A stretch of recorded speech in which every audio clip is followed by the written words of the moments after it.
है we are going to discuss about physics practical in BSc third year. There is a physics practical which name is Babnet compensator.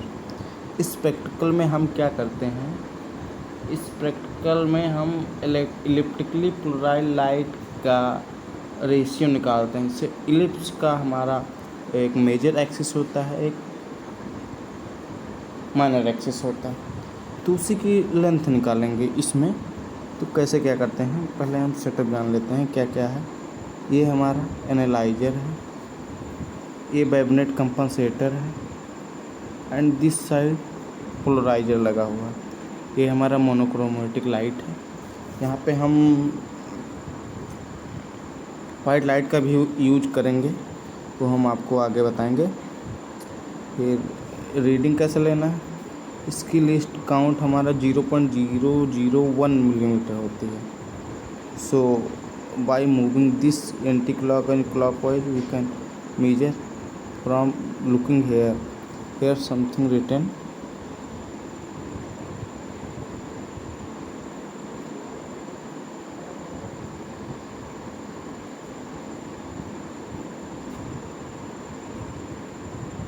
Zero, 5, 1, I like this one. So this and this is reading for Babnet compensator. So we coincide 0 with someone and then get. So this and this is scale for analyzer.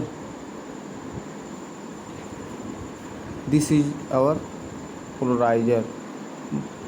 When light is incident is in this portion, then it becomes polarized light. So all this information going to, तो हमको start कैसे करना है। पहले हमको इस analyser को निकाल लेना है। इस पूरे सेटअप को एक दूसरे साइड रख देना है। इस एनालाइजर को इस वाइट लाइट, ये जो मोनोक्रोमेटिक लाइट है, उसके पैरेलल लाइन में करके देखना है। कब तक देखना है, हमको इसको ऐसे मूव कराना है कि हमारा जो यहाँ से लाइट आ रही है इस एनालाइजर पे, वो पहले खूब इंटेंसिटी ज़्यादा होगी, फिर धीरे धीरे डिक्रीज करेगी। जब हम इसको इधर या इधर मूव करेंगे तो हम क्लॉकवाइज मूव करते हैं और हमारी इंटेंसिटी कम होती जाती है। फिर एक ऐसा पॉइंट आएगा जिससे आगे मूव करने पर फिर इंटेंसिटी बढ़ेगी। सो हमको इस मिनिमम इंटेंसिटी वाले पॉइंट पे इसको रोक देना है। उस रोकने के बाद क्या करना है, ये हमारा सेटअप को इस सेटअप को पोलराइजर और को पोलराइजर नहीं, इस बैबनेट कंपनसेटर को लाना है उसी लाइन में, एंड देन इस बैबनेट कंपनसेटर के सेटअप पे इस एनालाइजर को पुट कर देना है। कैसे, इस स्क्रू के द्वारा। So in between polariser and analyser there is Babinet compensator. Now we have to proceed I like this. अब हमको एनालाइजर में देखना है और बैबनेट कंपनसेटर को 45 डिग्री मूव कराना है। 45 डिग्री ही क्यों, क्योंकि 45 डिग्री पे हमको हमारी इनकमिंग लाइट की इंटेंसिटी ज़्यादा रहेगी। वो हमारे थ्योरेटिकल में दिया गया है। सो हमको 45 डिग्री पे बैबनेट कंपनसेटर को कर देना है, एनालाइजर को कर देना है। देन तब वहाँ पे बहुत सारे स्लिट दिखेंगे, जिस स्लिट को हमको मेजर करना है। तो स्लिट को मेजर कैसे करेंगे, पहले स्लिट पे इसके द्वारा हमको कोइंसाइड कराना है। ऐसे ऐसे लाइक दिस, ऐसे ऐसे कई सारे स्लिट दिखेंगे, तो हमको इसको मूव करा के इस पे कोइंसाइड कराना। तो जो हमारा क्रॉस वायर होगा वो ऐसे कुछ होगा। तो हमको क्या करना है, पूरी तरीके से कोइंसाइड करेगा नहीं, सो इस पोर्शन को यहाँ कोइंसाइड करा दो या फिर इस पोर्शन को यहाँ कॉन्सेंट करा दूँ, दोनों सिमिलर हैं। तो मान लो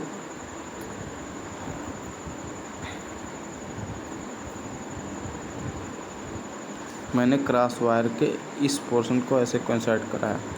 अब यही पैटर्न सभी में फॉलो कराना है, क्योंकि इस पॉइंट पे कोइंसाइड करा है तो इसमें भी इस पॉइंट पे कोइंसाइड करना है, इसमें भी ऐसे हमको कोइंसाइड कराना है बाई इसके द्वारा। इस स्क्रू को जैसे हम क्लॉकवाइज या एंटी क्लॉकवाइज मूव करेंगे, देन हमारा जो स्लिट है वो इधर या इधर लेफ़्ट या राइट डायरेक्शन में मूव करेगा। सो हम कई सारे स्लिट पे उसको कोइंसाइड करा सकते हैं। तो ये सब करने के बाद हम क्या करेंगे,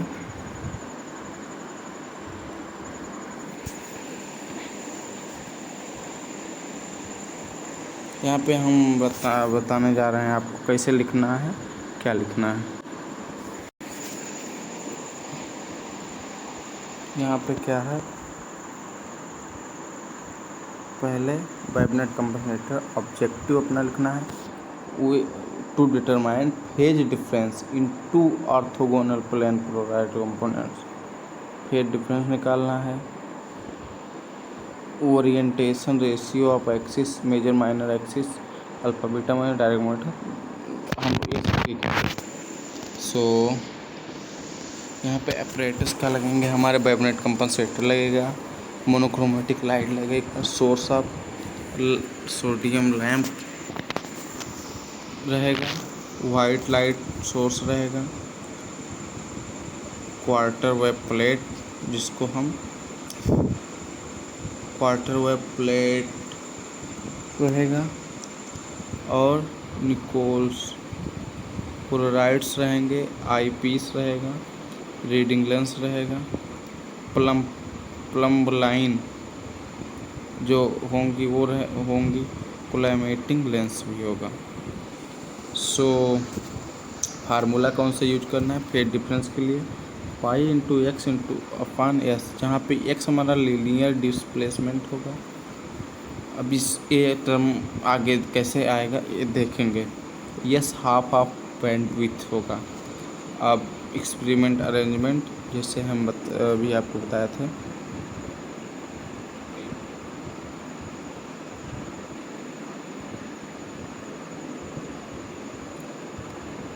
हमारा एक कोलाइमेटिंग निकोल पोलराइजर शुरुआत में, फिर क्वार्टर प्लेट हमको प्रोवाइड किया जाएगा, Babinet compensator, then this analyser and then this is और I. So diagram of Babinet compensator experiment setup procedure, this one वहाँ पे मैनुअल दिया जाएगा जिसमें प्रोसीजर लिखा होगा, उस प्रोसीजर को आपको ध्यान से पढ़ना है, और बाकी मैं बता दे रहा हूँ। थ्योरी आपको बुक से खोज के लिखना पड़ेगा। एनालिसिस ऑफ इलेक्ट्रिकल पोलराइड आप एक स्क्रीनशॉट भी ले सकते हैं इसका, जैसे प्रोसीजर देन दिस थ्योरी,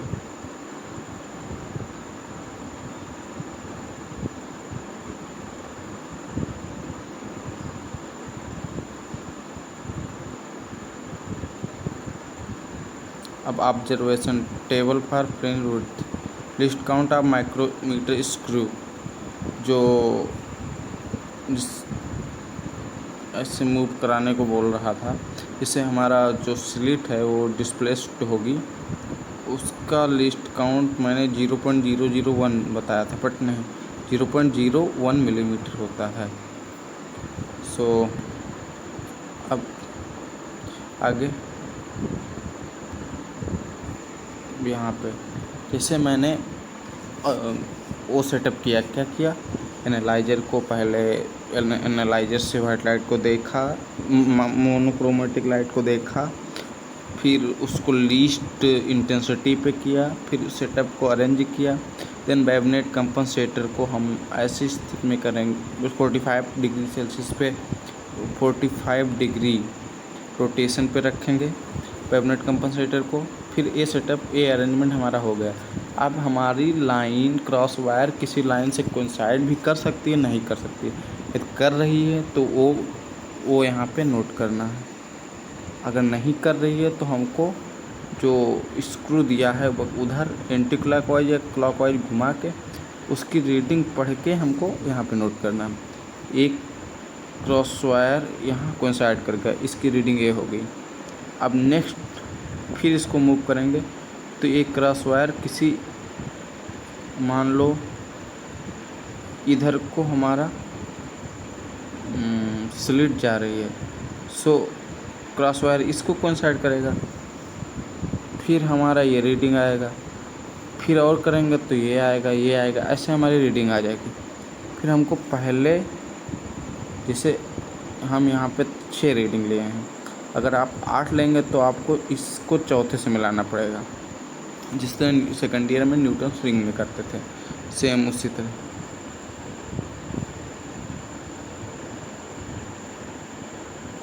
फिर ऐसे करने के बाद हमको 3 वैल्यू मिलेंगी। फिर ये हमारा यस होगा, ये यस होगा। तो यस, इसका हम क्या करेंगे,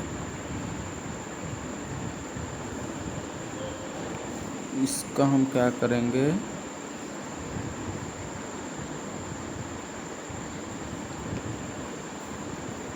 एवरेज निकालेंगे। फिर 3 से डिवाइड करेंगे।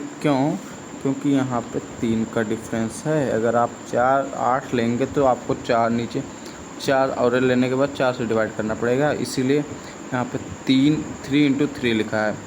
सो हमारा यस इतना आ गया। अब यस हाफ कितना आएगा, इसका हाफ कर देंगे। अब टेबल फॉर फ्रिंज शिफ्टिंग, फिर ये प्रोसीजर करने के बाद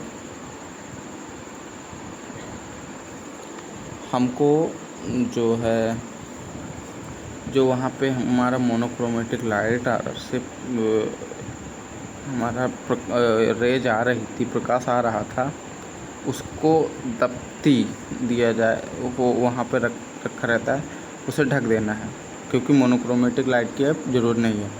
फिर वहाँ पे बल्ब छोटे छोटे रहते हैं जो जलते हैं, उसको यहीं पे लगा देना है। जैसे ये हमारा जो मोनोक्रोमेटिक लाइट का है, तो ये दफ्ती लगा दिया। फिर यहाँ पे हम ये बल्ब लगा देंगे जो वाइट लाइट का काम करेगा। ये बल्ब आएगा, पोलराइज़र पे पड़ेगा, फिर इधर पड़ेगा, इधर पड़ेगा। ये पड़ने के बाद हमको इसमें लाइन दिखानी पड़ेंगी। कैसी लाइन, पहली बीच वाली सेंट्रल लाइन हमारी ब्लैक होगी, फिर इधर इधर कुछ कलरफुल होंगी, फिर धीरे धीरे ऐसे इंटेंसिटी कम होती जाएगी। तो हमारी सेंट्रल लाइन ब्लैक होगी। फिर हमको क्या करना है, डार्क बैंड जो यहाँ पे लिखा है डार्क बैंड, तो उस डार्क बैंड पे हमको कोइंसाइड करा देना है। ठीक, कोइंसाइड करा देने के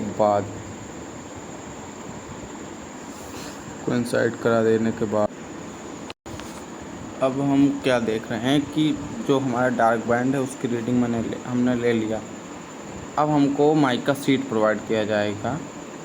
तो माइका शीट को पोलराइजर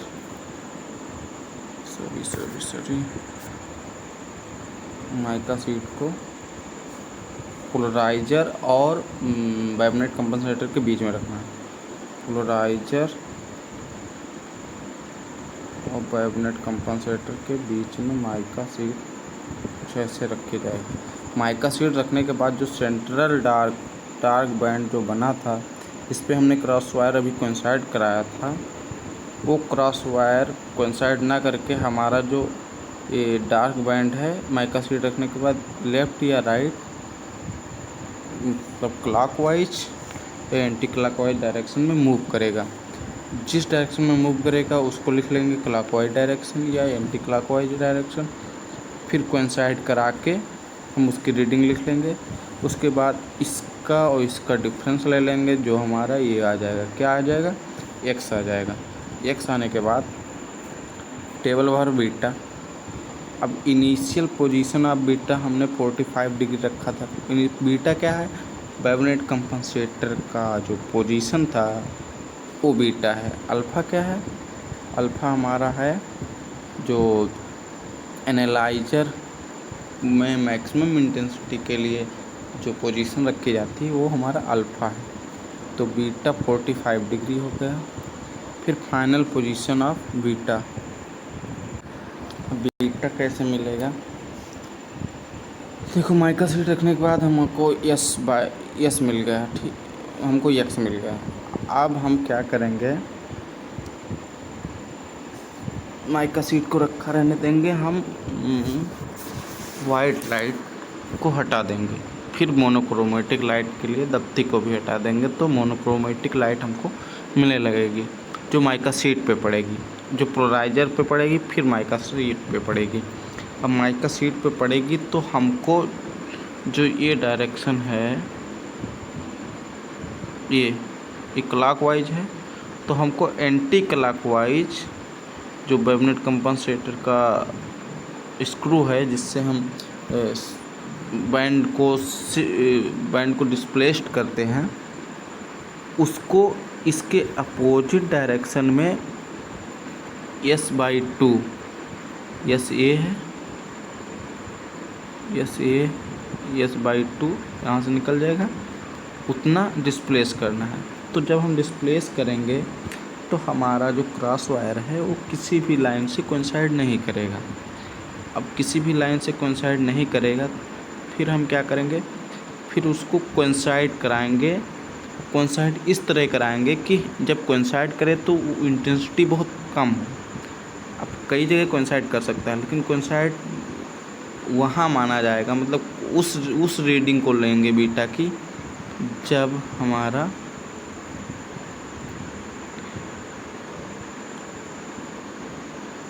इंटेंसिटी कम हो। तो ये रीडिंग हो कि ये चूँकि यहाँ पे 327 है, so we have to subtract from 360 degree, फिर हमारा 78 डिग्री बीटा आ गया।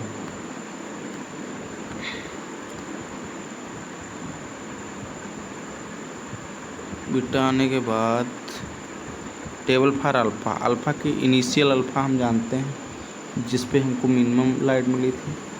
फिर हम अपने एनालाइजर को ऐसे रोटेट करेंगे कि हमको मैक्सिमम लाइट मिले।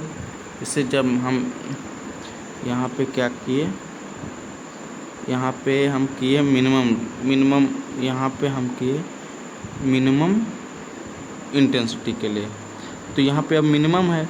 फिर आगे हमको अल्फ़ा के लिए इसको मैक्सिमम करना है। अल्फ़ा के लिए जब मैक्सिमम करेंगे तो हमको कुछ अल्फ़ा की रीडिंग मिलेगी। एनालाइजर को मूव करा के हम मैक्सिमम करेंगे तो कुछ अल्फ़ा की वैल्यू मिलेगी, उसको सब्ट्रैक्ट करके हमको अल्फ़ा मिल जाएगा। अल्फ़ा मिलने के बाद हमारा फेज डिफरेंस होता है डेल्टा इक्वल टू πx/s। तो x हमको पता है, पाई हमारा 3.14 होता है और s भी पता है, सो ये रेडियन में निकल जाएगा। अब ओरिएंटेशन के थीटा इक्वल टू, ओरिएंटेशन तो कितने एंगल पे है, तो उसके लिए हम π/4 प्लस अल्फ़ा माइनस बीटा करेंगे। π/4 दिस वन, अल्फ़ा बीटा हमको पता होगा तो ये निकल जाएगा।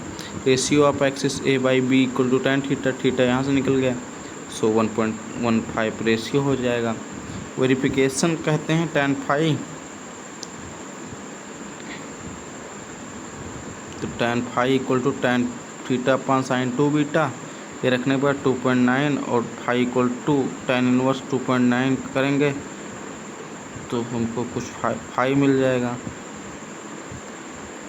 सो ये हमारा प्रैक्टिकल है। ये ओरिएंटेशन का मतलब यहाँ पे ये थीटा जो है, ये ओरिएंटेशन का मतलब है रेशियो एक्सिस, ये हो गया। सो then we have to proceed by writing precautions. Precautions must be written there. By writing precaution, our practical is finished, and then फिर ये प्रैक्टिकल समाप्त होता है। Thank you.